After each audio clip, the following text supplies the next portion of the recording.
آپ کے سامنے یہ کہتا ہوں اور کھل کر کہتا ہوں، مولانا نے جو بات کی ہے، مولانا فضل الرحمان صاحب نے، جس میں قصور کے اندر انہوں نے جلسہ کیا اور قصور کے جلسے میں جو قصوروار ہیں ان کی نشاندہی کی، وہ 100% میرے دل کی آواز ہے، اور میں مولانا فضل الرحمان صاحب کی مکمل تائید کرتا ہوں، اور میں ان کی اس سٹیٹمنٹ کے اوپر ان کے ساتھ ہوں، اور میں سمجھتا ہوں انہوں نے ایک حقیقی ڈیموکریٹ ہونے کا ثبوت دیا ہے۔ اور جو لوگ ان کے خلاف بیان بازی کریں، آپ دیکھیں نا، شہداء تو میرے دل کے ٹکڑے ہیں۔ سب سے زیادہ شہداء آپ کو پتہ ہے دہشت گردی کے خلاف جنگ کون سی پارٹیوں نے دی ہیں؟ ایک عوامی نیشنل پارٹی نے دی ہے، اور دوسرا مولانا فضل الرحمان کی پارٹی جمعیت علماء اسلام نے دی ہے۔ شہداء کی، دہشت گردی کے خلاف جنگ کی شہداء کی کوئی توہین کر سکتا ہے؟ وہ تو سب دل کے ٹکڑے ہیں۔ لیکن اس کی آڑ لے کر جمہوریت پر شب خون مارنا، عوام کے حق حکمرانی پر ڈاکہ مارنا، مینڈیٹ چوری کرنا، اس کی اجازت نہیں دی جا سکتی۔ اور یہی وہ بات ہے جو مولانا فضل الرحمان صاحب نے کہی ہے، اس لیے میں ان کی اس بات کی مکمل تائید کرتا ہوں۔ لائن ڈرا کی گئی ہے، ایک طرف آمریت ہے، لائن کے ایک طرف، لکیر کے ایک طرف، اور لکیر کے دوسری طرف جو ہے جمہوریت ہے۔ مولانا فضل الرحمان صاحب ماضی میں جہاں بھی تھے، مستقبل میں جہاں بھی ہوں گے، مجھے اس کا علم نہیں ہے، لیکن اس وقت لمحے موجود میں وہ لکیر کے اس طرف ہیں جو جمہوریت کا کیمپ ہے، اور میں اس وقت جمہوریت کے کیمپ میں مولانا فضل الرحمان صاحب کے ساتھ۔ مطلب ان سے جو مطالبہ کیا جا رہا ہے کہ اپنے دیے گئے بیان پر معافی مانگیں، وہ غلط ہے، نہیں معافی مانگنی چاہیے انہیں بالکل according to you۔ معافی نہیں مانگنی چاہیے۔ یہی وہ اصل جو جس کو کہتے ہیں نا کہ روٹ کاز ہے، ٹھیک ہے، جو اصل جڑ ہے مسئلے کی، اس کی طرف مولانا فضل الرحمان صاحب نے اشارہ کیا ہے، اور وہ میں سمجھتا ہوں نہ صرف ان کی بلکہ تمام ڈیموکریٹک جو ورکر ہے پولیٹیکل، ان کی دلوں کی آواز ہے۔ سینیٹر مشتاق احمد صاحب، ایک سوال، میں ابھی آپ کی ساری گفتگو جو میں نے سنی ہے میں بڑا متاثر ہوا ہوں، آخر وہ وجہ باطن کیا ہے کہ سینیٹر مشتاق احمد صاحب کو ذرا بھی ڈر نہیں لگتا اس طرح کھل کر بولنے سے؟ کچھ اب تو اس وقت میڈیا اتنا کنٹرولڈ ہے کہ کوئی شخص میڈیا پر کھل کر یوں بیان دیتا ہی نہیں، بڑا سوچ سمجھ کر اتار چڑھاؤ دیکھتے ہوئے تمام تر چیزوں کو اس سے محتاط رہتے ہوئے گفتگو کر رہا ہوتا ہے، لیکن آپ جس طریقے سے بے باک انداز میں گفتگو کرتے ہیں، what's the reason behind that? وجہ باطن کیا ہے، اور کیا ایسا ہے کہ کہیں بیک اینڈ سپورٹ موجود ہے؟ کیونکہ لوگوں کے ذہن میں ایک گمان آتا ہے کہ اگر کوئی شخص اتنا سر عام کھلے عام بول رہا ہے تو شاید کوئی ہوگا پیچھے کھڑا ہوا، ایک عام تاثر ہے۔ کیا یہ ایسا تاثر حقیقت پر مبنی کچھ ایگزسٹ کرتا ہے یا پھر ایک انٹرنلی اسپرچول پاور ہے؟ دیکھیں، ایک تو نقوی صاحب کوئی اسپریچول پاور میرے ساتھ نہیں، میں گنہگار انسان ہوں، بہت خطا کار انسان ہوں۔ عقیدے ایمان کی بات کر رہا ہوں میں۔ البتہ جو آپ نے کہا کہ آپ کے پیچھے کوئی طاقت ہے، میرے پیچھے بہت بڑی طاقت ہے، اور وہ ہے اللہ کی۔ وہ کن فیکون ہے، وہ حی القیوم ہے، وہ فعال لما یرید ہے، اور ان کے سہارے پر ہم خالی ہاتھ انسانی تاریخ کے بدترین درندے، دور جدید کے چنگیز و ہلاکو اسرائیل کے سامنے 2 دفعہ گیا ہوں، 2 دفعہ اسرائیلی جیلوں میں رہا ہوں۔ ایگزیکٹلی۔ اور انہی کے سہارے پر آپ دیکھیں ڈاکٹر عافیہ کے لیے، میں جب ڈاکٹر عافیہ کے لیے امریکہ جا رہا تھا ان کی بہن ڈاکٹر فوزیہ کے ساتھ، تو مجھے ڈاکٹر فوزیہ نے بتایا کہ مجھے دھمکی آمیز نامعلوم ٹیلی فون کال آ رہی، اور مجھے کہا جا رہا ہے کہ تمہیں روڈ ایکسیڈنٹ میں امریکہ میں مار دیا جائے گا اور تم زندہ واپس نہیں آؤ گی۔ میں نے کہا میں آپ کے ساتھ جا رہا ہوں، آپ مریں گی، شہید ہوں گی تو میں آپ کے ساتھ ہوں گا، لیکن ہم جائیں گے مظلوم عافیہ کے لیے، مظلوم عافیہ کے لیے جائیں گے۔ اور ہم دونوں گئے، اور امریکہ کے FMC federal medical center Carswell Texas میں، وہ جیل نہیں ہے، وہ جہنم کا گڑھا ہے، وہ بدترین ٹارچر سیل ہے جس میں وہ قوم کی بیٹی، ڈاکٹر آف دا نیشن، حافظ قرآن، مظلومہ بے گناہ ڈاکٹر عافیہ جو ہیں وہ قید ہیں، اور 23 سال سے قید ہیں۔ تو میں اگر وہاں گیا ہوں اور ان خطرات کے باوجود، پھر آپ بارکان جیل، جب میں نے بارکان جیل کا ایشو، ایک صوبائی وزیر، ابھی بھی صوبائی وزیر ہے، وہ سینٹ کے اندر اٹھایا تو خوف کے مارے پن ڈراپ سائلنٹ تھا سین۔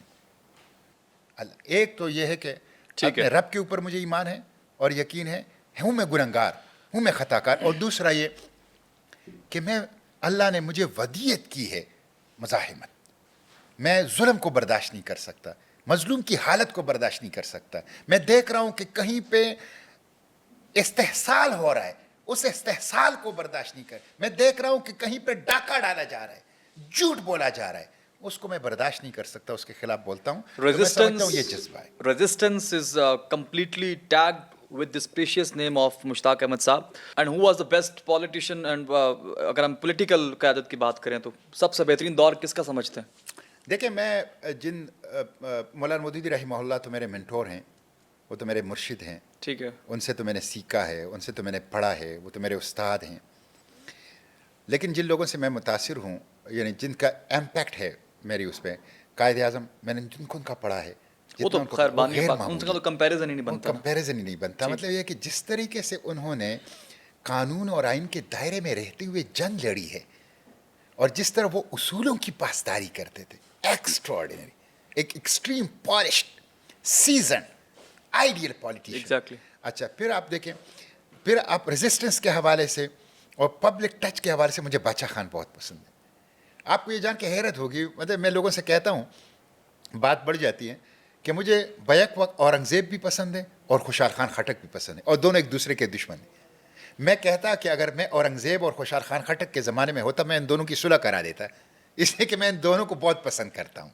تو مجھے باچا خان بھی بہت پسند ہے. ان کی جو کتاب ہے زما جوند اور جدوجہد, وہ ایک ریئل پولیٹیکل ورکر تھے جو پبلک کے سطح کوئی پہ ایک رہتے. نام اگر لینا ہو تو ایک نام نہیں ہو سکتا. میں آپ دیکھیں, میں نیلسن منڈیلا کا جو کتاب ہے الانگ واک ٹو فریڈم, وہ میری پرماننٹ میری کتاب, وہ کتاب میری میز کے اوپر پڑی ہوتی ہے. اور میں روبن آئیلینڈ جو کیپ ٹاؤن کے اندر ہیں, سمندر میں جزیرہ, جہاں وہ 30 سال گزارے, اس کمرے میں بھی گیا ہوں. تو کوئی ایک نام نہیں, سب سے میں نے سیکھا ہے اور سب سے میں متاثر ہوں, جس میں قائد اعظم ہیں, مولانا مودودی رحمہ اللہ ہے, باچا خان ہیں, نیلسن منڈیلا ہے, ایون جو پبلک ایک پاپولیرٹی ہے اس میں بھٹو نے بھی کمال کیے ہیں.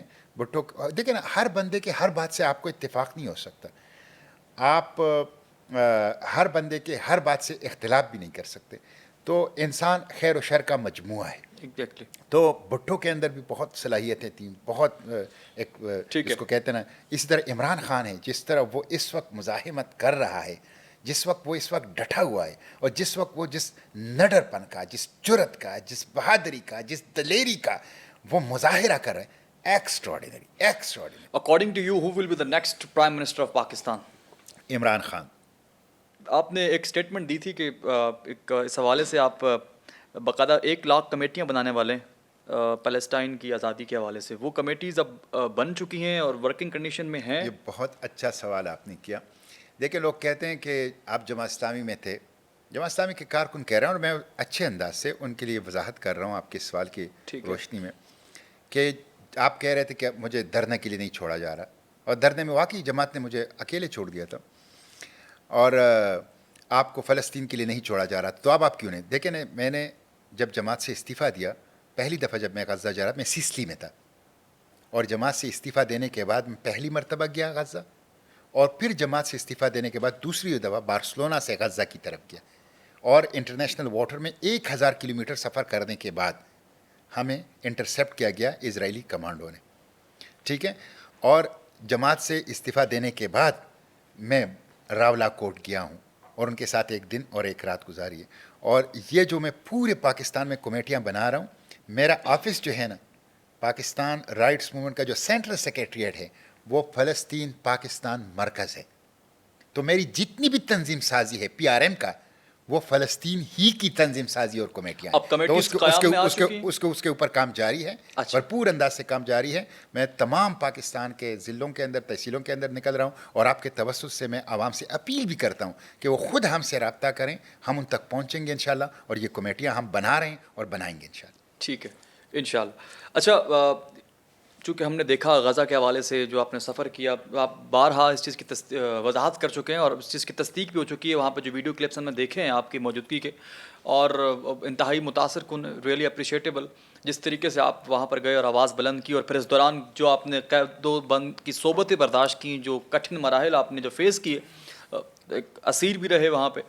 اب اگین ہم نے سنا ہے, چونکہ پہلے آپ گلوبل سموتھ فلوٹیلا کا حصہ تھے, اب اگین فلوٹیلا کا جو ہے وہ ایک اس حوالے سے دوبارہ سے ہم ٹرینڈ دیکھنے والے ہیں, سننے والے ہیں, اس کا آپ پھر حصہ بننے جا رہے ہیں. حالانکہ آپ ایک کٹھن مراحل فیس کر کے آ چکے ہیں, ابھی بھی آپ اتنے پرعزم ہیں اور ارادہ رکھتے ہیں کہ وہ تمام تر صورتحال ایک بار پھر سے میں فیس کر لوں گا, اتنی کیپیسٹی ابھی بھی موجود ہے.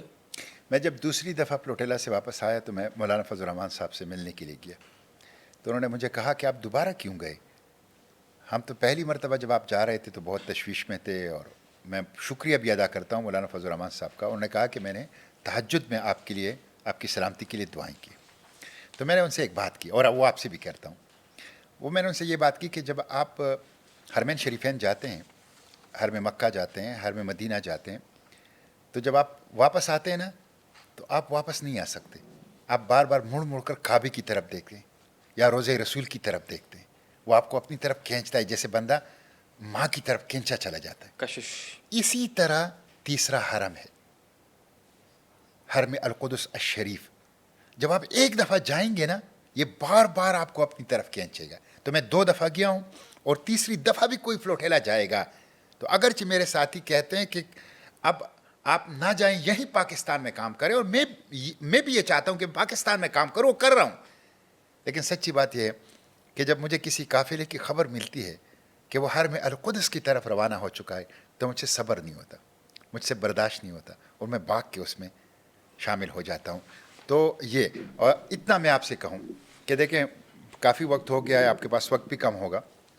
القدس الشریف کے حوالے سے اور غزہ فلسطین کے حوالے سے, کہ دیکھیں اس وقت حق و باطل کا معیار فلسطین اور غزہ ہے, کسوٹی فلسطین اور غزہ ہے.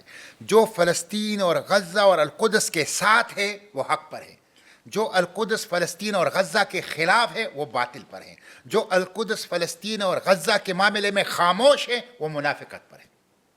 اور غزہ کے حوالے سے یہ جو مختلف قسم کے وہ آتے ہیں, میں یہ آپ کے توسط سے کھل کر پاکستانی عوام کو بتا دینا چاہتا ہوں کہ وہ کلیئرٹی آف مائنڈ رکھیں, بالکل یکسو رہیں ذہنی طور پر فلسطین کے حوالے سے. اور وہ یکسوئی کیا ہے؟ ہم 2 اسٹیٹ سلوشن کو نہیں مانتے, ہم ابراہم اکارڈ کو نہیں مانتے. ابراہم اکارڈ غلامی ہے, گریٹر اسرائیل ہے. ہم ٹرمپ کا جو پیس بورڈ ہے اس کو نہیں مانتے. ہم کھل کر کہتے ہیں فلسطین فلسطینیوں کا ہے, پورا کا پورا ہے, اور القدس الشریف اس کا دارالحکومت ہوگا. اس کے علاوہ ہمیں کوئی حل قبول نہیں ہے. وہ ہمارے دل کا ٹکڑا ہے, ٹھیک ہے, وہ وقف ہے, وہ رسول اللہ کی امانت ہے ہمارے ساتھ.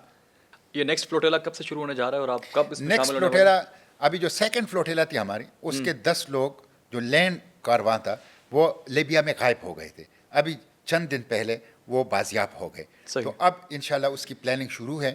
امکان ہے کہ آئندہ 5-6 ماہ میں نیکسٹ فلوٹیلا پھر ترتیب دیا. ابھی ڈیٹ فکس نہیں ہوئی؟ نہ ابھی ڈیٹ فکس. ٹھیک ہے, and you will be the part of that once again. Yes. Very appreciable. Okay, thank you so much. بہت اچھا لگا, بہت اچھی ہماری گفتگو رہی. ایک بڑے ہی متاثر کن شخصیت ہمارے ساتھ موجود تھیں, ایک دلیر, ایک بہادر, ایک جرت مند اور ایک پرعزم پرسنالٹی کے ساتھ یہ سیشن کر کے مجھے بہت اچھا لگا. اپنا بہت سارا خیال رکھے گا. ٹیک کیئر. اللہ حافظ. Thank you so much once again.